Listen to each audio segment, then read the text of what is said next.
चिरां रुनिकाटा हाग्रा रेन्जनि सिङाव आयेन बेरेखा हा दखल खालामनायखौ होस्रांदों दिनै फिन होस्रांदों। रुनिकाटा हाग्रा रेन्जनि सिङाव गोग्लैनाय सनितपुर ओनसोलनि अदालगुरि खाथिनि 1 नं 2 नं खालबारि हाग्रा ओनसोलाव दिनै आयेन बेरेखा हाग्रा दानस्रांना न' लुना थानो आरो आबाद मावना थानो नाजानायखौ हाग्रा बिफाननिफ्राय होस्रांदों। खौरां बिजोंनि सिगाङाव रुनिकाटा रेन्जनि रेन्जार जज मानिक मोसाहारि फोरमायदों दि चिरां जिल्लानि रेफु रिजार्भआव आयेन बेरेखायै हाग्रा सिफायना न' आरो आबाद मावना थानो नाजानायखौ सरकारनि बिथोन बादियै हाग्राखौ रैखा खालामनो होस्रांदों। ओरैहाय बिथाङा बुंबावदों दि जायफोरहा गोजान ओनसोलनिफ्राय हा गैयैनि थाखाय थाफैनायफोरखौ सरकारनिसिम हा होनायनि राहा लानो खावलायदों, नाथाय जायफोरा हा हु न' बां दंखायो बिसोर बिदि खालामनो नाङा होनना खावलायहरदों।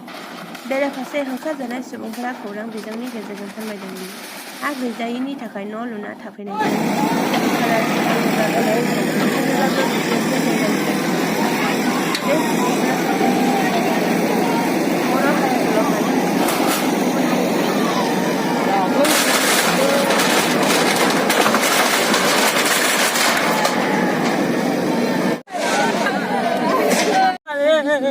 मोर कोन जाय बिलाय मोर कोन खाम कि नाय कि सुनाया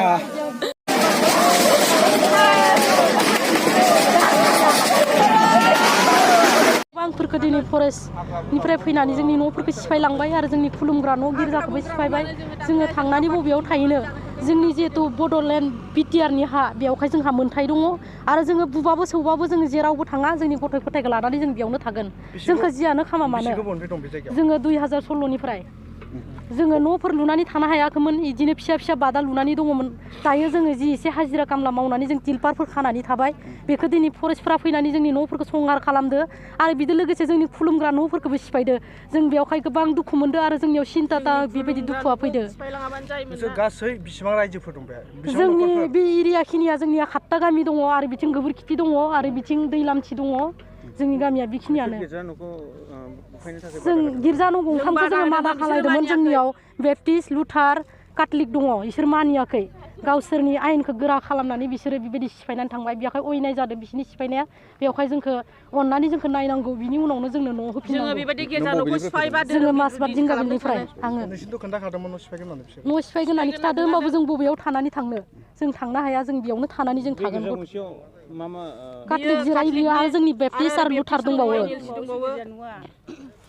गथ' गथाय 3 दङ आंहा, सासे फिसाला 2 फिसाजो।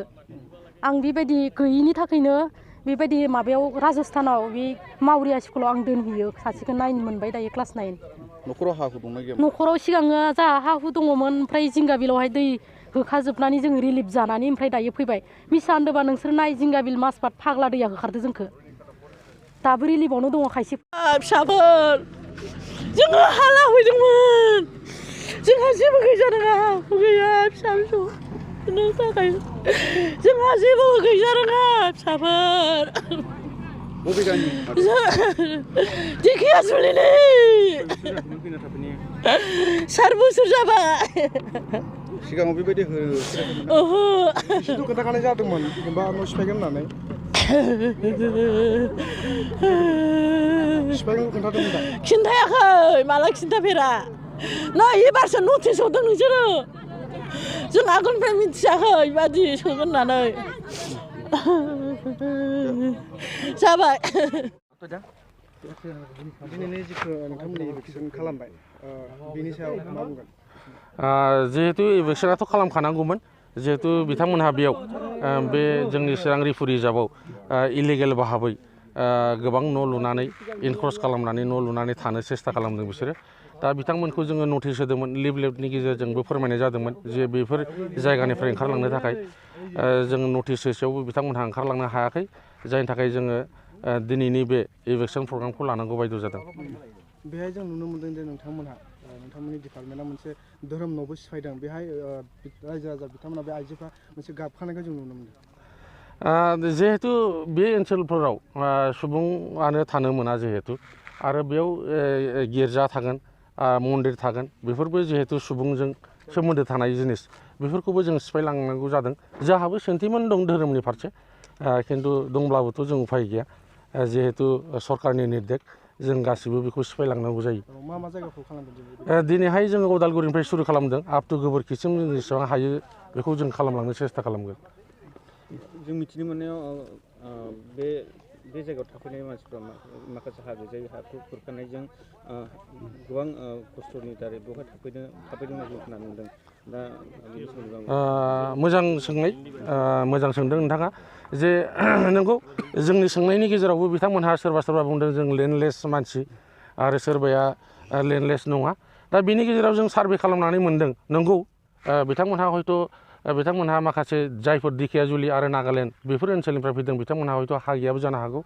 दा माखासे नैबे जोंनि जायगानिफ्रायनो रुनिकाटा बेंटल बालाजार बे ओनसोलनिफ्रायनो माखासे सुबुंफ्रा बेयाव हा लाफैनायखौ जों नुनो मोनदों जिहेतु बिथांमोनहा स्थायि भाबै हा हु दंखायो रायजो जाखानाय बैफोर गामिफ्रावनो रेभिनिउ गामिफ्रावनो खिन्थु बिसोरो बेयाव आरो गावसिनि लबनि थाखाय गोदानै आरो हा दानफैबावनानै बेयाव थाफैनायखौ जों नुनो मोनदों आरो बिनि थाखाय दिनैहाय जायफोर बिथांमोनहा लेन्डलेस मार्क नंगुबै बिसोरो लेन्डलेसबा जों सरकारनाव बेखौनो जोङो आह्वान खालामगोन सरकारनाव जों बेखौनो खावलायहरगोन बिथांमोननि पुनराय स्थापननि थाखाय बिथांमोननि थांनानै थानायनि राहा लामाखौ जों सरकारा खालामनानै होयो बिथांमोननो जे खाथि खालानि जे हा गोनां सुबुंफ्राथ' थांनानै थाहैफिननो हासिगोन दा गोजान जायगानिफ्राय फैनाय जे सुबुंफ्रा दा बोरै थांनो आरो बबाव थानो दा बेखौनो आङो बुंदों जिहेतु खाथि खालानिफ्राथ' थांनानै थाहैफिननो हागोन जायफोर बिथांमोनहा गोजाननिफ्राय फैनाय बिथांमोननि पुनर्स्थापन आरो बिथांमोननि थांनानै थानायनि राहा आरो बिथांमोननो न' लुनानै थानो खरल'से हा होनायनि दायथ'आ जों फरेस्ट डिपार्टमेन्टनि नङा जिहेतु जोङो रिजार्भखौ रैखा खालामनांगौ हिसाबै फरेस्टखौ रैखा खालामनांगौ हिसाबै जोंनि हाबाफारिखौ जों मावलांबाय बाखि बिथांमोननि सायाव सिन्था धारना खालामनांगौआ आं सानो बे सरकारनि हाबाफारि होननानै आं सानो